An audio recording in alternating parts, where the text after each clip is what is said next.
Can anything stop the wave of free games on Atari VCS? Let's find out. What's going on, everyone? It's Rich Haywood here for Bacon Ice Cream Productions, Team RTFC, welcoming you to yet another episode of Good Times with Retro Rich and Fun for Five. Yeah, that's right. So we tried to do this yesterday, and we were like, hey, there's a game. It's Jutland Skies. Where is it? And it was there. It was just hiding. We didn't know that, but that actually was the case. They had released the game, and then there was some kind of thing on the store that prevented it from being seen. But now it can be seen. So let's put ourselves in a box and go and see this game and check it out.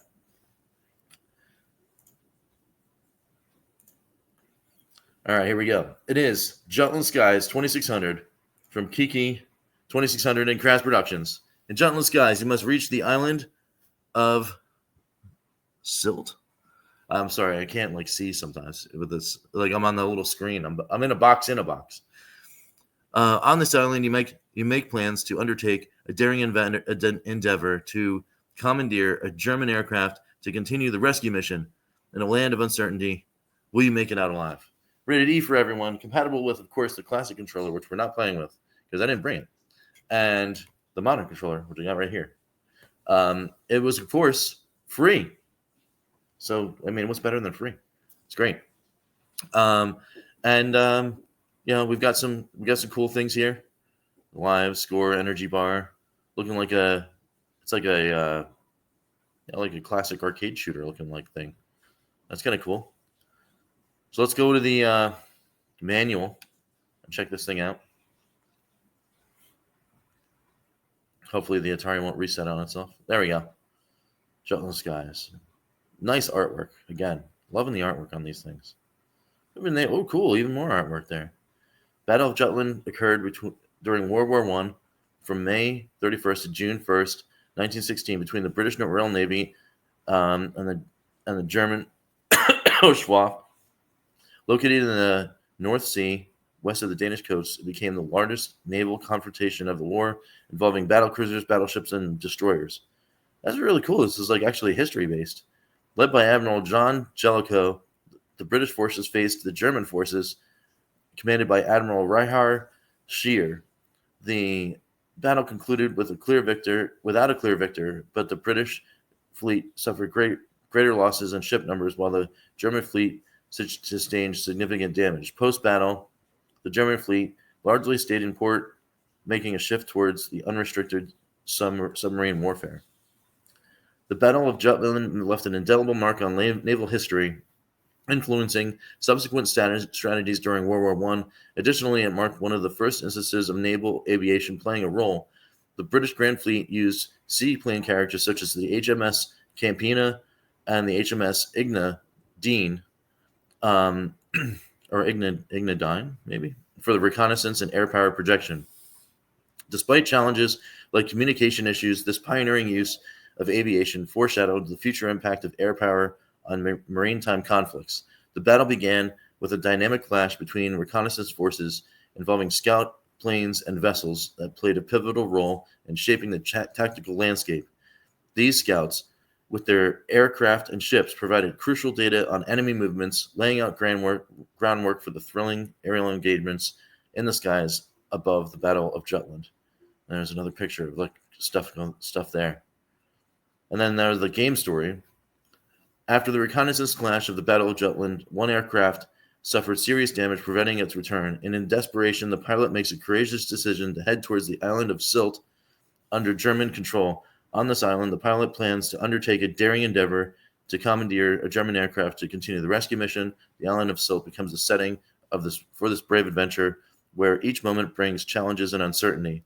With its new aircraft, the pilot heads towards the open skies above Jutland, where Denmark remained neutral during the war. In this game, you are the pilot of that aircraft. Well, that's kind of cool. It's like a map and tells you kind of where things are. All right, you can move left to right to navigate the biplane in corresponding directions. Be cautious, as collisions are only possible with airborne targets. Okay. Press to shoot at airborne targets. Bombing, pull the joystick towards yourself and press the fire button to hit the water-based enemies. Okay. You got planes and zeppelins in the air. You got ships, submarines, and tanks on the ground. Boss enemies. The Red Baron's triumphing plane and an armored vehicle. Okay. Boss tactics. Aim for the body, not the wings, on the Red Baron's plane. Destroy it after 10 hits. Okay. Air armored vehicle. Bomb the hatch when it's open. Destroy it after 10 hits. All right. The energy bar appears on the right-hand score at the bottom of the screen. Replenish when hitting enemies on the air and the ground. Enemies on water and land contribute more energy than airborne enemies. All right. You start with 3 reserve lives and 1 current life. Game over after all levels are spent. When the player's energy is depleted, player loses a life. After the 5th level, the earn a new life and the energy is finished or is replenished. Game continuation. After you successfully complete the game, it restarts with faster energy depletion. Okay. And then you got your scores. All right. Awesome. So you can hit the projectiles that are shot at you too. So that's kind of cool. Tanks, submarines, armored vehicle. And then look at that. So it looks like a lot more people are involved in the in this project. That's very cool. And it's really cool that there's like all that history too. So now it's time to play. So let's launch this thing and see what we got. All right. Another cool like opening screen. The plane actually looks like some of the stuff out of Activision games. All right. There we go. We got the movements. Oh. I missed because I hit down. Nice. Nice. Oh, I ran right into that.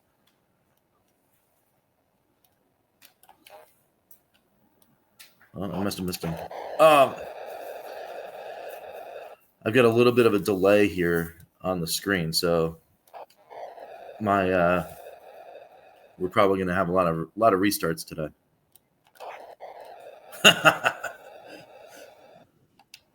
There's our first one. First one of the day.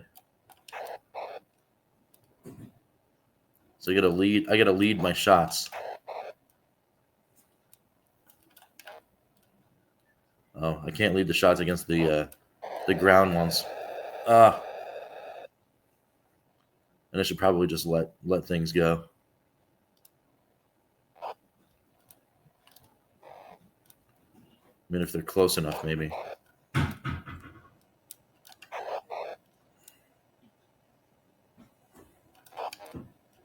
I missed them. Good thing they don't shoot again. Oh, we crashed into each other. I should have got points for that, though.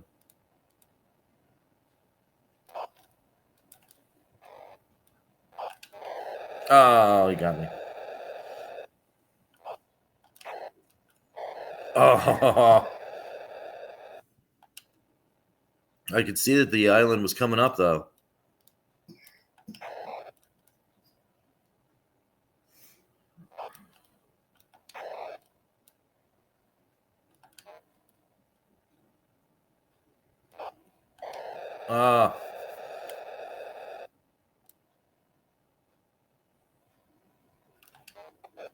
There we go.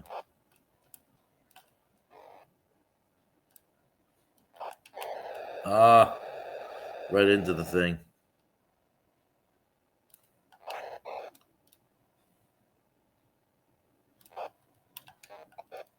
Wow, they really wanted me.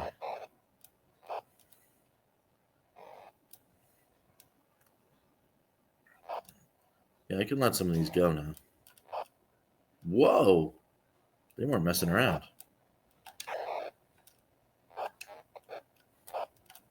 Oh! No, it's not game over yet.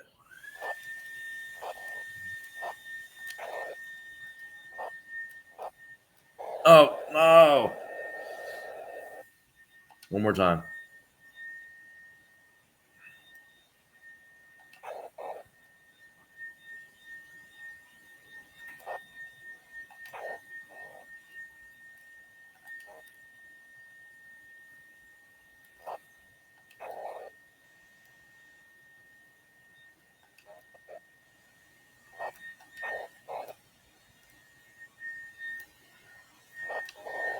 Oh, I'm sure this is so much easier when you don't have the delay.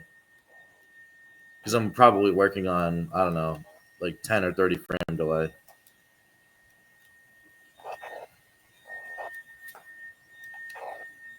I'm reminded of the time I played Sequest for the Perfect Score Returns episode. I can't believe I actually beat the score too while doing that. That was cheap.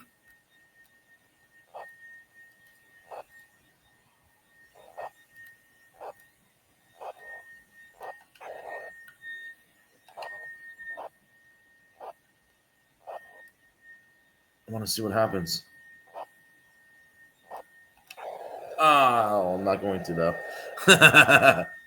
All right. So we got there. We know what's going on with this one. So let's go on over to the wrap up and see what we got. All right, there we go. That was Jutland Skies on the Atari VCS. Another one of our free games from Crash Productions and Kiki 2600. So what do we think about this one? We got, of course, our scores. We got our certified good times, games that are truly transcendent, bringing something new to the table, completely unknown territory. Haven't seen these things before. Super awesome. Got to get it. Those games. We got, of course, yes, the fun is found. A game that is awesome in genre and maybe even beyond genre. Price is awesome. Gameplay's cool. Everything feels great. You got your but you can find some fun in these games, but maybe the graphics are off. The controls are a little off. There's something, maybe the price is a little off. Something's tying it from being that automatic fun. And then, of course, you've got the dreaded not great games that somehow get out of internal QA and external QA. And then they get launched and they're broken. You can't have that. So that's why we have the category, but not a lot of games get that. In fact, almost no games get that. So what are we feeling about Jutland Skies? This one is firmly in the fun is found territory. It's an awesome shooter. We have seen shooters in the past before, of course, on 2600. We have even seen like those like kind of journey shooters, like with those River Raid and that kind of thing. It's in a different perspective, which is neat. That kind of like faux 3D thing. You don't see a lot of that, but you do see it sometimes in like games like Battlezone or something like that. Very cool concept for a game, and awesome because it's another example of an awesome homebrew that brings something extra to the table, and it's free. You got another one of those games. You're hitting that awesome price point of $0. You can't deny the fact that it's just really, really awesome and something you should be checking out. So that's why it's getting the yes is found for me. But what do you guys think? Let me know down below in the comments. Get down there. Did you grab this one? You should, because it's free. And if you did, then let me know what you think about this one in there in the comments. Is it one of those cool games for you? Is it certified good times for you? Is it but let me know. Let me know how you guys feel about it in those comments. So we are here, and we've reached the end of another video here at Bacon Ice Cream Productions, and we continue to do things while we're not even in studio. So that's pretty cool. So we have to do one thing and one thing only while we're even while we were away. We still have to do it, and that is thank every single member of, you guessed it, the Good Times Club. So let's do that right now. Let's thank the EverCanadian, Crimson Cross, Curious Games, Chris Westerman, Fandom Fiction, Lloyd R. Jim, Papa Pete, The Intelligent Gamer, Ken LaCure, Mr. Shua, John Willig, Gunsy20, Herb Wars, DF, Joe Whitlash, David Valdez, Dan Nastic, Immortal Sojourn, Dr. Mark, Mad Scientist, and Alex Group. Thank you guys all so much for being members, for doing awesome things, not only here for this channel, but as Edge Channel, the Evercade Effect, and the Evercast, and Calling All Retro Gamers all take part in the glory that is 1080p StreamYard, and we thank every single one of the members of the Good Times Club for providing said StreamYard glory to us, and it's awesome. So thank you so much for your support. If you want to be part of that support mechanism, you hit the join button. You can join right in and help us continue to do all that kind of fun stuff. Plus, you get some cool exclusives and all sorts of other fun stuff in the background. If not, that's okay. Hit likes, hit dislikes, hit all sorts of cool stuff in the comments. Make sure you're hitting the subscribe button in case you want to see more of this face. Talk to you about cool things like Atari, Polymega, and EverCanadian and more. And until next time, guys, we will catch you next time for some good times. I'm Rich, and we will see you later. Take it easy, guys.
RTSC.baconicecream.com